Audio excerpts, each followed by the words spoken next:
Morning, Broncos fans. You're watching the Legends of Mile High. I'm Thomas Hall. And as we're getting these other streams going, I just want to say welcome to the show.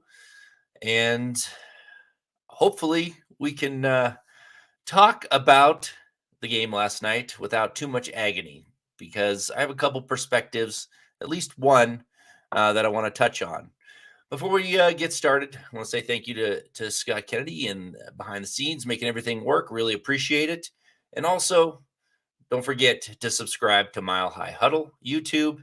Don't forget to like the show. Don't forget to tell your friends and family about it. We are going to continue to talk history on this show, and we are going to talk current events and see how those two things kind of go together, as always.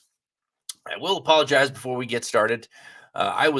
I got really sick this week. If anyone watched last week's show, they knew I was not feeling well, and I did not have a chance to do a bunch of research for the Mile High legend at the end of the show that I normally do. So I just going to give you a tidbit of historical information that has to do with the Colts and the Broncos. So stick with me. So let's jump in here to the game last night. And I've seen a lot of people talking about the 2-3 Broncos in 2012, and I'll just say that there's no correlation, there's no similarities between what we're seeing this year and what was happening in 2012. And the biggest reason is this: in 2012, obviously there was a lot of differences, but they were having a tough time getting their offense going because they implemented it, and it took some time to get the timing down, to get everything going. This year, what's happening from my perspective is the Broncos implemented an offense, but when they realized that they had a couple square pegs going into the round holes that they built, instead of trying to work with those square pegs as best they can, shape them a little bit, and cover up those weaknesses, they decided to crudely saw out the round shapes so that now nothing fits. It is, I don't know why they decided to scrap that whole thing, but what we're seeing out there is not what we were told was going to happen. The West Coast offense principles are nowhere to be seen. They can't scheme anybody open. They have not, you can tell that the route trees that they're supposed to be reading the defense and running completely off page. There's no timing routes that are happening. Almost every pass that I watch is being contested. There are a few times that they're wide open, but it's not there. And the wide zone is been scrapped, it appears. I don't see any zone schemes really happening that much. It's mostly trying to run straight at the defense with power, and that's just making it even worse. You've got Bowles and Risner playing kind of what I would say is some of the worst football I've seen them play. Glasgow is totally overmatched. He cannot get any push. I mean, really, if from my opinion, the only offensive lineman that you want to keep sticking around into next year is probably Miners, and he's hurt, so you can't really tell what's going on. So that's my perspective. Is Coach Hackett not only is in over his head, he got kind of freaked out at the last minute and decided to scrap what he really wanted to do because he couldn't make it fit. So this offense that they were going to create that was going to fit Russell Wilson perfectly, and he's going to have this great season, has changed at the last minute, and they don't know what they're doing anymore. And it shows up every week because the offense cannot get anything going. And that's what happens when you change the last minute. Then the difference between 2012 was they continued to stick with that offense until they made it work. And then they started to hit on all cylinders. They hit their stride and they won a bunch of games. But I will tell you this: at 2-3, that team looked like a great team, but they were out the first round of the playoffs. And that's what's happened. Every 2-3 team the Broncos had happened 12 times. They've started 2-3. They went to the playoffs 3 times, and that 2012 team was an anomaly. It actually ended up being a great team, and they got bounced in the playoffs, and that's what's happened every time. I mean, the playoff hopes are, I would say, hanging by a thread at the very, very most. But I can see a team now that is going to give up. I mean, and you saw it last night. I mean, the defense was playing incredible, other than completely missing tackles as they've done all year. And then that showed up at the very end where the Colts basically just ran down the field and kicked field goal to win, and that was that. And that was it. And I know people are like, oh, the Broncos defense was tired and blah blah. That's nonsense, because it's been disproven many times that the defense gets tired and they can't win. You're either good defense and you make tackles, or you don't. That's the way it is. Look at the 2015 historical defense of the Broncos. They were saddled with a terrible offense all year, and they didn't quit. They didn't give up. They came through every time that they needed to come through, all the way to the Super Bowl, and won. So this theory that, oh, the defense gets tired and they don't, no, you either make a play or you don't. And the Broncos defense at the end of the game didn't tackle, and that is on coaching. They have nobody at the helm. They're rudderless, and this team is going nowhere. I'm sorry. It's unless something massive changes. That's where we're at. So the other problem that I'm seeing is there's no accountability on this team. The Hackett is not holding anybody accountable. He is a coach who seems to want to be people's friends, be funny, do his thing. But at some time, when you are the leader of a team, you need to hold people accountable in any situation, whether it's business, football team, whatever. When Melvin Gordon fumbled and cost them the game the first time, he should have been on the bench. But Hackett kept putting him back in there. The second time that it happened, he should have been a healthy scratch. Send a message. People that aren't tackling well, so you need to send a message to people that this is not the standard. And any winning team has a standard. And I hate to bring up Bill Belichick because, man, I'm not a big Patriot liker at all. But he's a great coach, and he holds people accountable, whether or not. And you saw it in the Super Bowl that they lost when he, for whatever reason, Malcolm Butler wasn't on the field.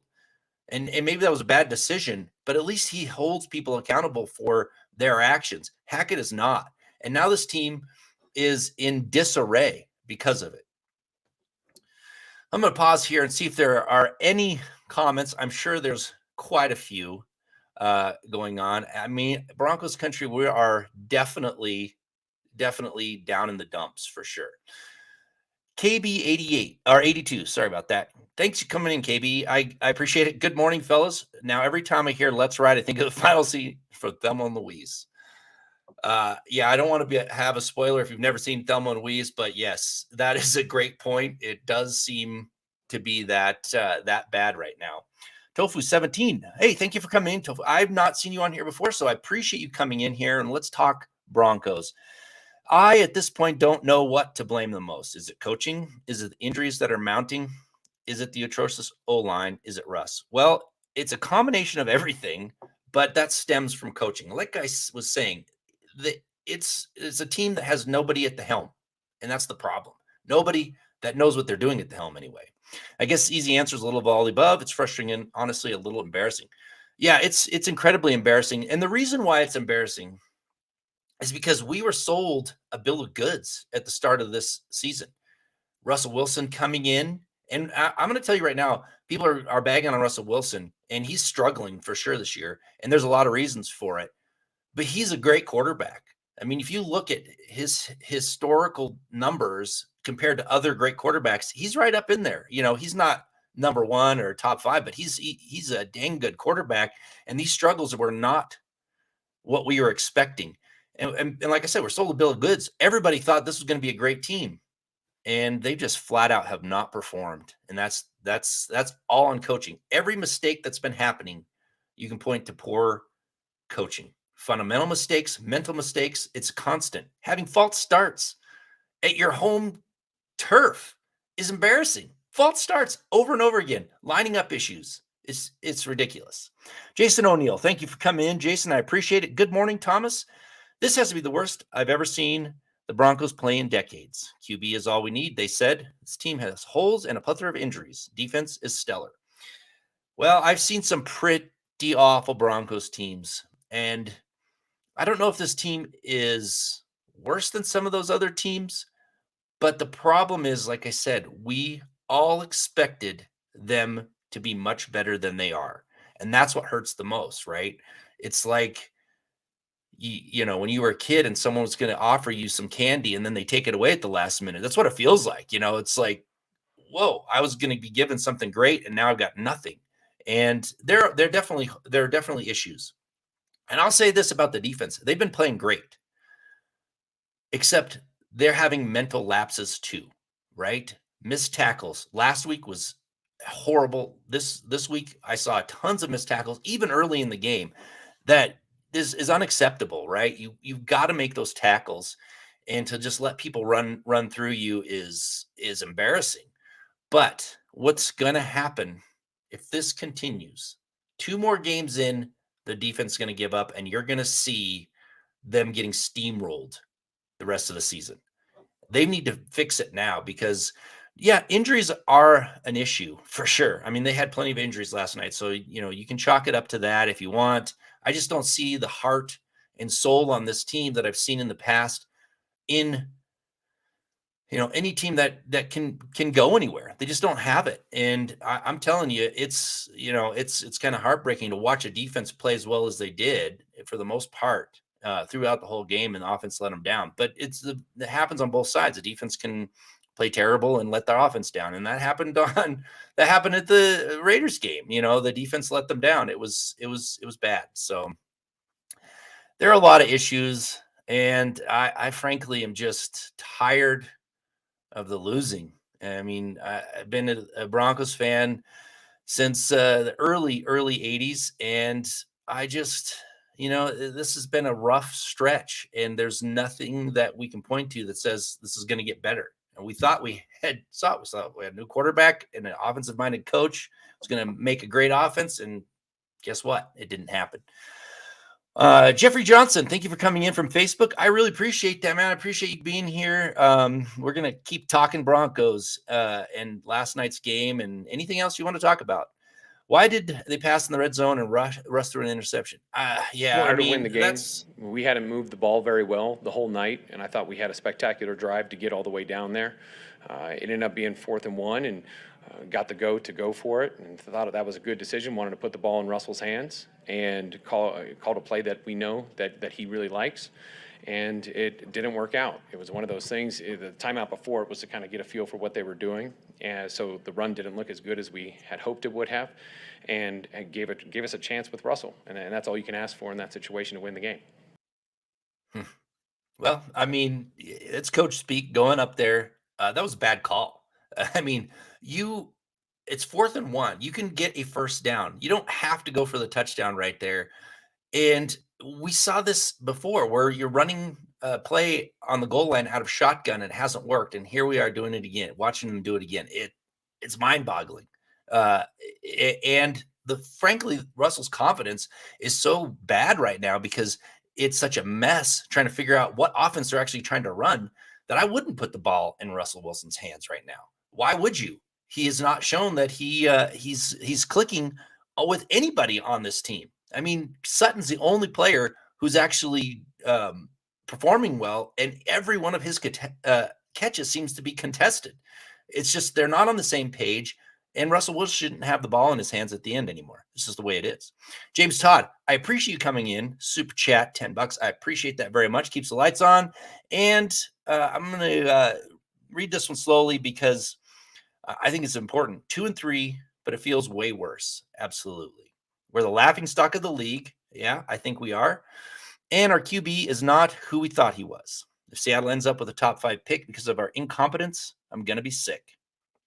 Yeah, I know. I tweeted out last night that this is a team playing for a top 10 pick. And yes, I knew that they don't have a top 10 pick. People jumped on me to say that they don't have a top 10 pick. Yeah, I know that. It's a figure of speech. But you're right, absolutely right. The reason why the Broncos are the laughing stock is because, like I said, we were sold a bill of goods. We were told that this is going to be a great offense that fits Russell Wilson for the first time in his career. And I thought that meant he was going to have MVP-type numbers. I mean, you take a great quarterback and you mold something around him, But the problem was, like I said early in the show, Coach Hackett panicked at the last minute. He saw it wasn't working. He saw that there were a couple pieces that weren't there to run this offense perfectly. And instead of trying to mold those players or work with them, he just kind of scrapped the whole thing. And now they're running something that isn't any semblance of the West Coast offense or the zone blocking scheme, in my opinion. I mean, I see a little bit here and there, but for the most part, they've just kind of scrapped that, and they're running something that doesn't fit. And so now nothing fits. They've crudely ruined all of the places where players should go, and now and on top of it, they're getting injured and at an alarming rate. I think, man, I hate to say it, but I mean the Broncos have been injury stricken for the last few years. And so what are you going to point to? Is it just the way it happens, or is there something else going on? Frankly, I would start anew and with some different coaching and see what happens. Jacob Foster, thank you for coming in. Facebook, appreciate it. Facebook stars. The bad news is Garrett Bowles is it looks like he's going to be out for the rest of the season, broken leg. That's terrible. I feel bad for Bowles. I mean, he wasn't playing that great to begin with. He looked like he was kind of having some mental lapses again, a lot of holdings, false starts, mental errors. But it's a shame that he has to go out due to injury, and it's a bummer. But I mean, this offensive line, like I said earlier, the only one I would really keep if I could is Miners. The rest of the group has been playing so poorly. I mean, Fleming, actually, I'm surprised he's playing better than I anticipated, but he's just a limited player. So they need to do something with the offensive line. And, there's no fix now. There's no fix this year.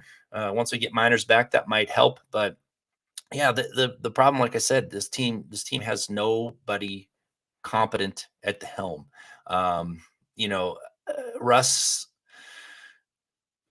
I thought he was going to be a good leader and be able to kind of right the ship. But, like 2012 that everybody keeps pointing to, 2 and 3, Peyton Manning was that person that was righting the ship. He was sticking with the offense. He was continuing to press, continuing to make sure that everybody was in the right place. I don't see that. I don't see that going on. I don't see Russell Wilson getting into, up into other players' faces when they make a mistake and telling them about it. It's just like, oh, well, we made a big mistake and now here we are. I guess we're just going to wander off into the bench and, not deal with it. It's mind boggling to me. I don't know why he's not stepping up. I mean, he's the only face of this team. And frankly, I know everybody has loved what George Payton has done. And I think the balloon's going to come off the rose here a little bit pretty soon. He had incredible drafts. No doubt about that. It seems like that he picked some great players, even surprises like Montrell Washington coming in. But he hired a coach. He zeroed in on this coach. He zeroed in on Hackett. I mean, you could tell they had kind of boils down to 3 interviews at the end, really. But Hackett was getting, kind of the front runner. And if you look, he didn't even interview Brian Daboll, that who's in New York right now. Has the Giants at 3-1. The Giants, Daniel Jones, and who I don't even know if he's, it's mind-boggling. And so a lot of this has to fall on Peyton. He hired Hackett, and that was a mistake. Hackett is not cutting it, and he kind of zeroed in on him, and I don't know why. He got rid of Von Miller, the one star that had been there before, who was still playing at a pretty high level.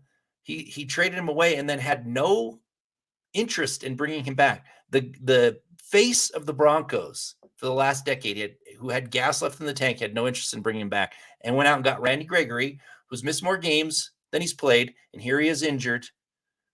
And people got to start pointing the fingers at George Payton here as well, not just Hackett. I mean, Payton is the one that set up this team, and it is failing miserably.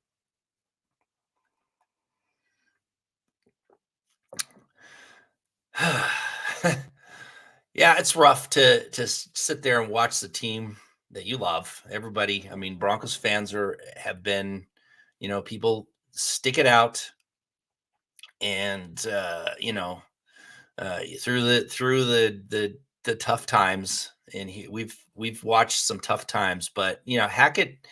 This is 3 coaches in a row that the Broncos have hired that were mistakes. They were bad coaching, and the problem is each time we thought that there was going to be something new coming in that was going to change it.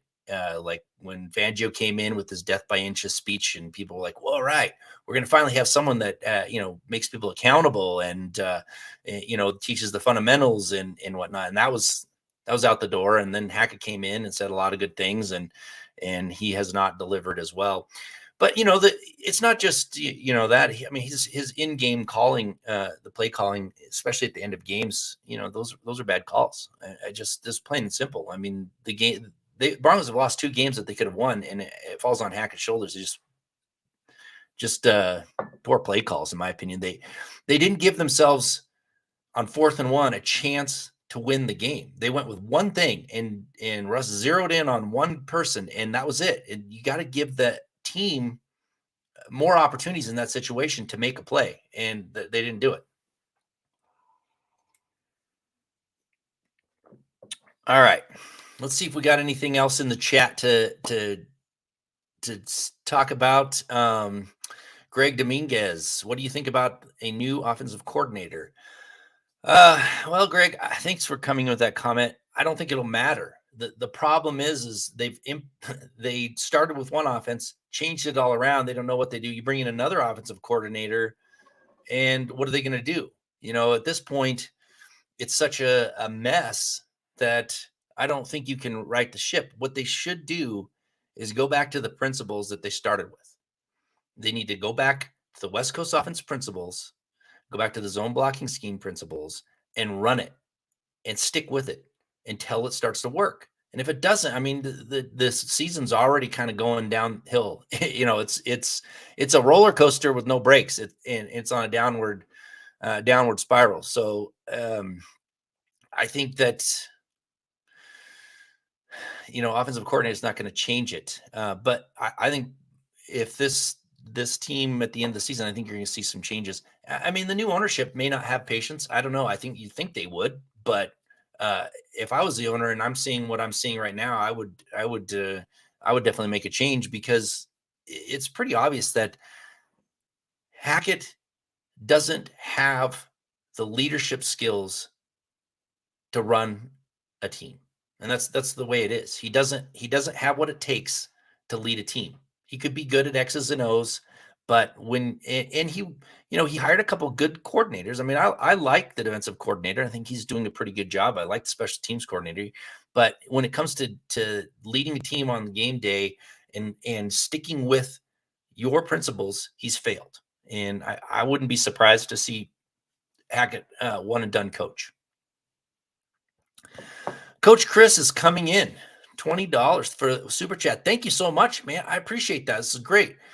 This Bronco team has no identity, plays soft. I totally agree with that. Russ looks like a punch drunk boxer at the end of his career. So many things wrong. We are the cellar dwellers yet again, but this year it's one of the worst teams in the league. Yeah, I mean, there's something wrong with Russ, and I think it has to do with Hackett's. Like I said, he's not sticking with the plan that they were implementing. I mean, this is not what we saw. And when I was at camp, I saw something different than I'm seeing now.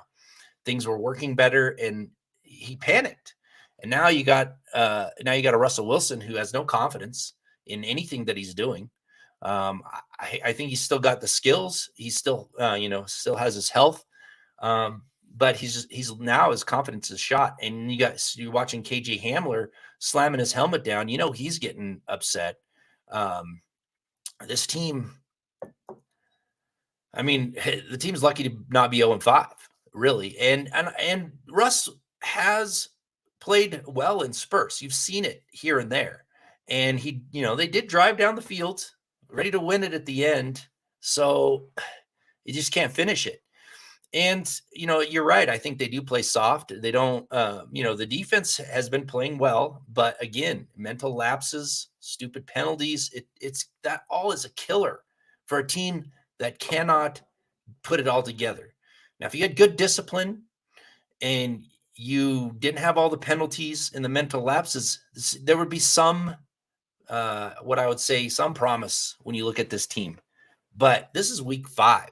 Those type of mistakes can't be chalked up to preseason and not playing in preseason anymore. All this stuff can't be pointed away. There's something else wrong, and it starts with Hackett from the beginning. So I appreciate you coming in, Coach Chris, with that perspective, because I really do agree with you. And another thing that I find interesting is, many people thought, me included, thought that the AFC West was going to be a tough division, but so far they're getting smacked around. I mean, the Chiefs look like they may run away with this division. The Raiders are terrible. The Chargers have their problems, and obviously we're talking about the Broncos. So it's just, it's tough to watch is all I'm going to say. It's a tough to watch. And that game last night was tough to watch. It wasn't a defensive, struggle, like, where two great defenses go at it. It was just bad offensive play. And that, the Colts had a banged up offensive line, rookies playing, backups playing, and you should expect that the Broncos could put pressure on Ryan, and they did. They put tons of pressure on him. The first half they got 4 sacks and a turnover, and the offense had 6 points. I mean, that's pathetic. And then but then they struggled against the run again especially when it mattered most. They just let the offensive line of the Colts, the patchwork offensive line of the Colts, have their way with them. And it's the same with the Broncos in the running game are losing the battle in the trenches a lot of times, and it's that's where it starts, all up front, and they're not doing their job, and it's sad to watch.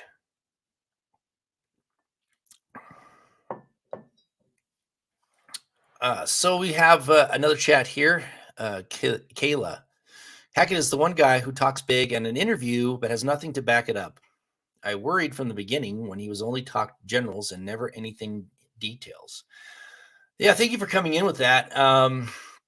Yeah, that's kind of what I'm seeing too. You've got a guy that's coming in as a head coach, never done it before. In fact, he didn't even call the plays, in Green Bay in game day. So he's kind of starting from the from the bottom and has to figure it out.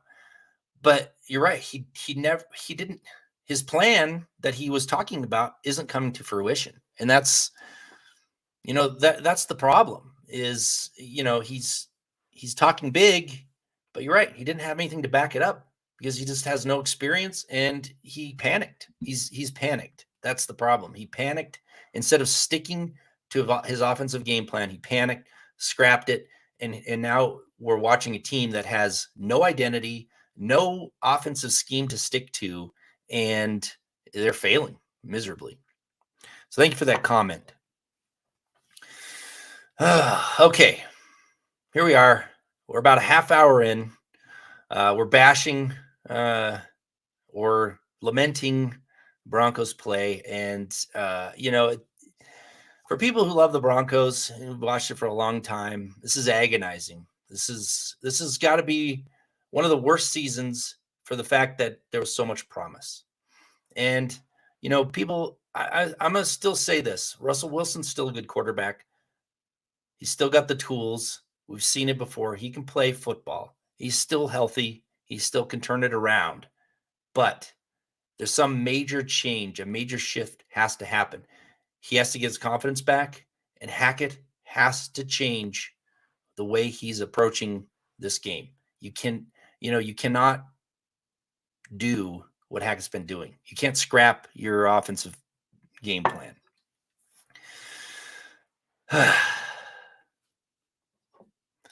Yeah, I mean, I'm struggling to find any ray of hope It's bad. And I think with another quarterback, it's still going to be the same situation or worse. I mean, I've seen people like still talking about Drew Lock. If we had Drew Lock, we'd be 0-5. That's what we'd be looking at. So, man. And even worse, we're watching Russell Wilson's replacement in Seattle playing out of his mind. Geno Smith, who was a bad quarterback, all of a sudden is playing good. It's just it is you can't think of anything worse a situation for a Broncos fan right now to sit here and be subject to what we're being subject to. It's pretty bad. So anyway, all right. I'm going to start to wrap up the show because, I mean, I can't complain all day, even though I'd like to. Maybe next week there'll be a ray of hope we can kind of glean. We can look to. Definitely going to start talking more about the Hall of Fame. So, again, we've got several Broncos that are semifinalists, or I mean, final nominees for the Hall of Fame.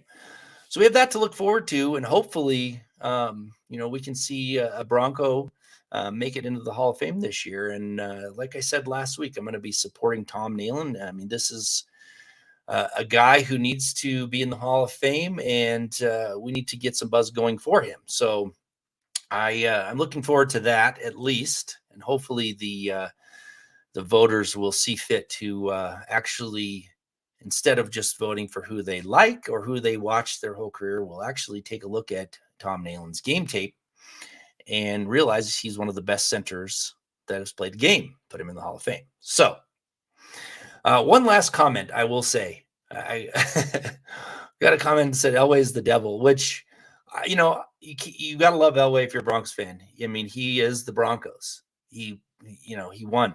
But one thing that I will say, Elway held people accountable. John Fox was content with winning the division, and that's not the goal. The goal was to win the Super Bowl. John Elway was down on the field at practice trying to motivate people to be better, while John Fox was wandering around happy and content with himself. And the comment that he made was, isn't winning the division enough? No, it's not. The goal is to win the Super Bowl. And John Elway knows that. And John Elway held him accountable when he wasn't cutting it, even though they were winning 13, 14, 12 games a season. He fired him and brought in Gary Kubiak, who had the same goal. That's winning the Super Bowl. Gary Kubiak learned that from Mike Shanahan, and also when he spent some time in San Francisco. The main goal, the ultimate goal, is to win the Super Bowl. John Elway held people accountable, and George Payton needs to start doing that right now. He needs to start holding people accountable and starting with the head coach. If the ultimate goal is to win the Super Bowl, and if that's not the ultimate goal, then they shouldn't be doing what they're doing. They shouldn't be in the NFL. They should be coaching college or something else. All right, so let's just end the show with a little tidbit of information. I'm sorry that the Mile High Huddles, or Mile High Legend is not going to be here, but there was a time when you can look back in the Broncos history and say the schedule makers picked a golden opportunity to pit the Colts versus the Broncos 2 times. The only time that I can think of that the Broncos played a foe outside of their division twice in a season. It was 1983, and the reason why I'm saying that is everybody knows that John Elway, forced his way out of Baltimore and went to the Broncos. So the schedule makers, hey, let's pit these guys twice. But that's not what happened. Actually, 1982 was a strike season, and it threw all the division out of whack because what they did, they didn't play a full season. Instead of using the division standings to determine the playoffs, they took a 16-team playoff based on the best records. So they threw the divisions basically out the window the prior year. And the way the schedule worked was they had uneven divisions. So the last place team would play another last place team in a different division. Well, when they scrapped the divisions, they ended up with 2 last place teams in the AFC, Broncos and the Colts. So they ended up scheduling Denver, to play the Colts and the Colts to play the Broncos twice that year. I think it's the only time that you've seen in the Broncos history where they played somebody outside the division twice. That's your tidbit of information.